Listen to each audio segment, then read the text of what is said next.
Alright, so boom. So let's just get it started. First race of the year, 2025 Australian Grand Prix, and this is what it looked like. It's not what it looked like, but that's what it felt like in my head. I honestly, once they went into this weekend saying, yeah, it's gonna be like a 90% chance of rain on race Sunday, I said, yeah, no, it's wraps. It's wraps for this entire race. I thought I prepared myself well for knowing how not bad, but how messy the race was going to be, and I still wasn't prepared enough. So let's just do a quick recap. You had six rookies in rain first race of the season. Already bad for press. Already bad for press. Four out of the six rookies crashed. Four out of six rookies didn't even make it to the end of the race. It was really unfortunate, especially like shout out to Isaac Hadjar and shout out to Anthony Hamilton. That it was really sad slash heartwarming to see. One, because Isaac Hadjar unfortunately didn't finish the warm up lap and ended up like crashing and kind of making a slight mistake in the warm up lap. And it was really, this is his first time at F1. It was kind of, he was sad. You could tell he was like visibly like hurt by it and upset. And you just see the next scene is like Anthony Hamilton, who's Lewis Hamilton's dad, running up to him and just like letting him know, hey, keep your head high and everything. That was honestly, I saw that, I said, okay, these guys are going to be okay. They're in good hands. Because that was heartwarming, honestly. But getting actually back to the race now, other than the four rookies that didn't make it, shout out to the rookies that did. Antonelli and I think Bortoletto are the only two rookies that made it completely through the entire race. Antonelli did pretty well, ending up in fifth.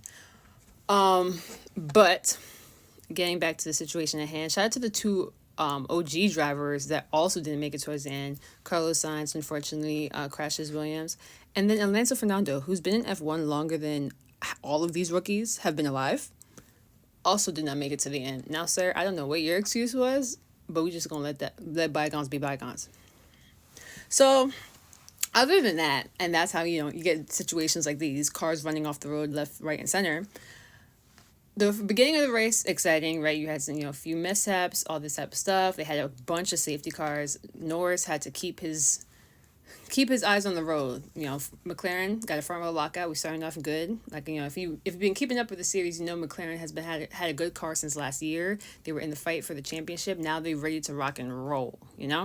So they did a front row lockout. Beautiful, communicated very well. Norris is in front, Oscar Piastri behind. Did very good to keep it off Max Verstappen, who was in third. So we're looking cute, right? People are going to crash. We got some safety cars. Norris still looking good. All right, boom. Then we get to the middle of the race, which is kind of a lull. It was drizzling a little bit. It dried up. People started moving into slick tires instead of staying on interns. Then once they did start moving into slick tires, then you hear all the people on the radio, hey, another chance of rain, 5 minutes. Another chance of rain, 10 minutes. Heavy rain coming in 2 minutes. All over the place. So now everyone's like, oh, it's about to be a race. Is there enough rain that you have to change back onto inters? Is it not going to be rain so that you can keep on your slicks? No one knew what was going on. And here's the gist. It rained a lot. And what did Ferrari with their geniuses, their absolute smarts, decide to do? Keep both Charles and Lewis on slicks until the very last possible minute during a safety car, so that when they did have to change to inters because it was obviously too dangerous to be on slicks, they were in the back of the pack. Now, granted, 6 cars were already out, so the back of the pack is like 14th, but still, that's what they did to our drivers, to the people that were supposed to bring the Tifosi back. I don't know, guys, I don't know if I could be a Ferrari fan for real. The strategy calls make you lose your mind. Anywho, they ended up going back to inters. Everyone's on inters. The race kind of resets. Norris gets back in front. Everything is looking copacetic. And long story short, even though there was a quick fight at the end, poor Piastri. Oscar Piastri, this is his home race because he's Australian. He was going good, running in second, slides off the road. Slides completely off the road. Him and Norris slid off the road, actually. And so, I think everyone at least at one point slid or turned or did some type of trick. That's why, again, picture is very necessary. Shout out to F1 Foolery because this is very accurate. But yeah, Oscar then ended up going from second to 10th place. So unfortunately for him, he did not end up being on the podium at his home Grand Prix. Norris did get the number one spot, which is, shout out to him.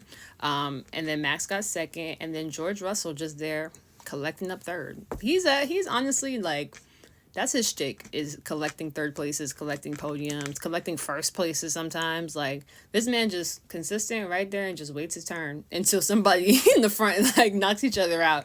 So yeah, that's pretty much the wrap up of the first race of the season. Hopefully China next week. China. I'm sorry, I had to do that. That's Trump does that so funny.